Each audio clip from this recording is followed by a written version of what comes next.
Class का maths का पर्चा अब ई मार्किंग और ओएमआर के तरीके से लिया जाएगा। स्टूडेंट का रोल नंबर है 495136। आप 4 को 100% फिल कर दीजिए। तो आप ये नहीं करेंगे क्वेश्चन 2 काट देंगे, ये पेज ब्लैंक छोड़ देंगे। कवर नॉट फॉर यूज, यहाँ बच्चा कुछ नहीं लिखेगा। अगर वो ए भी फिल कर देगा नहीं माना जाएगा, ये कैंसिल हो गया। यहाँ पे सीजर का साइन दिया हुआ है, इस सीजर के साइन से मकसद है कि ये कटिंग हो जाएगी। ये जो लिखना है इन लाइंस में लिख। बार कोड और क्यूआर कोड्स को बिल्कुल स्टूडेंट बिल्कुल मार्क ना करें।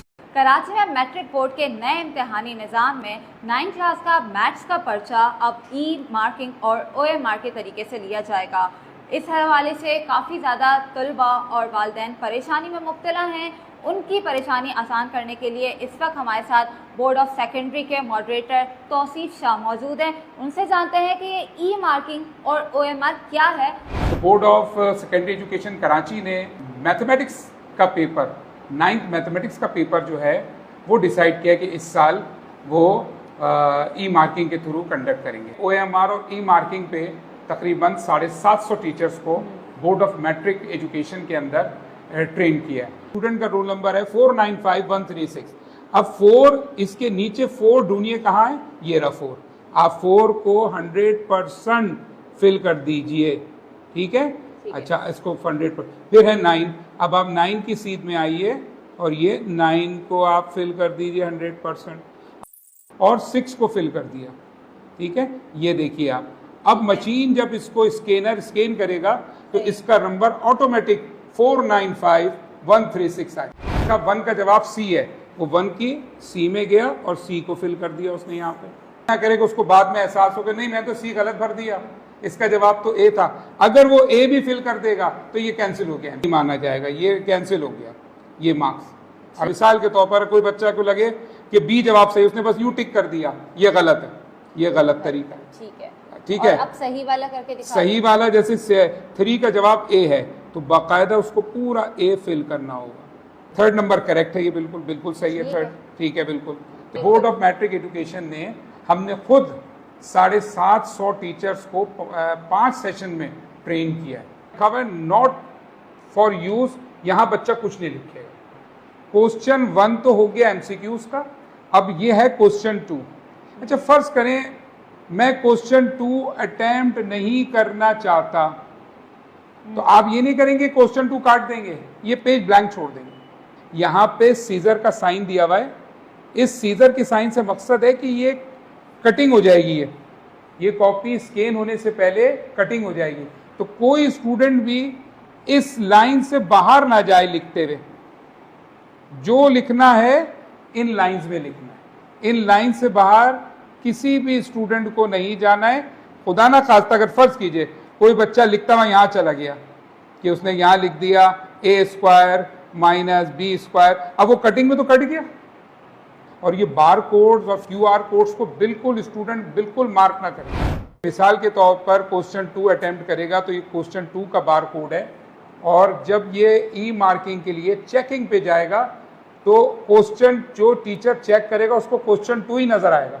बच्चे कहते हैं कि स्टूडेंट के सर सॉल्व करते में पेज शॉर्ट पड़ गया, अब हम अगले पेज पे तो जा नहीं सकते। तो आगा खान की ई मार्कर्स से मेरी बात हुई तो वो ये कहते हैं कि इस वो मैथ, सिर्फ मैथ के सब्जेक्ट की बात कर रहा हूँ, कि वो मैथ पे बीच से पार्टीशन कर देते हैं और सवाल को सॉल्व करते हुए चलते हैं यहाँ पे, और जैसे सॉल्व यहाँ तक इनकम्प्लीट है तो फिर इसको यहाँ ले आते हैं, ये यूँ सॉल्व करते हुए ऊपर यहाँ पे सॉल्व करते हैं ताकि वो यहाँ पे उनका सवाल एंड हो जाए। सेक्शन बी के हर सवाल के लिए 1 पेज ब्लैंक दिया है, 1 पेज दिया है बोर्ड ने। सेक्शन सी के लिए याद रखिएगा क्योंकि वो लॉन्ग क्वेश्चंस होते हैं, उसके लिए 2 पेजेस दिए। ये कॉपी कंप्लीट हो जाएगी तो अब सुनिए अगला स्टेप क्या है। फिर ये कॉपी जाएगी स्कैन होने। स्कैन होने के लिए ये जो आपको सीजर का साइन नजर आ रहा है, यहां से कॉपी की होगी कटिंग, यहां से कॉपी की होगी कटिंग। फिर ये पूरी 24 पेज की कॉपी एक स्कैनर में रखी जाएगी। ये स्कैन करके पूरी एक कॉपी पीडीएफ की शक्ल में पूरी एक फाइल बन जाएगी। अब ये फाइल स्कैन हो गई पूरी, उसमें एमसीक्यूज भी नजर आ रहे हैं, उसमें सवालात भी नजर आ रहे हैं।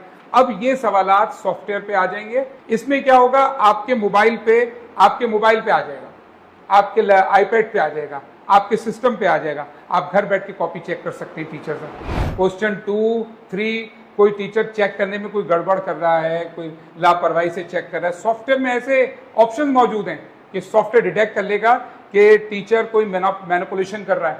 अब ऐसा नहीं होगा कि एक ही टीचर के पास पूरी कॉपी आ गई।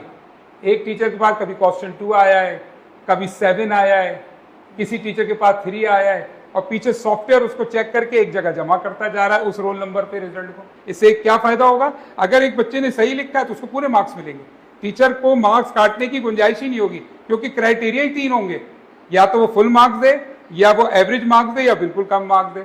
वो जो मैनिपुलेशन करते थे वो खत्म हो जाएगा। अगर कोई स्टूडेंट सवाल नंबर 3 उसको अटेम्प्ट करना हो और वो 2 कर लेता है और 2 के नीचे जो है वो सवाल नंबर 3 कर लेता है, इससे क्या होगा? गड़बड़ हो जाएगी। सवाल नंबर 2 के नीचे 2 ही करना है।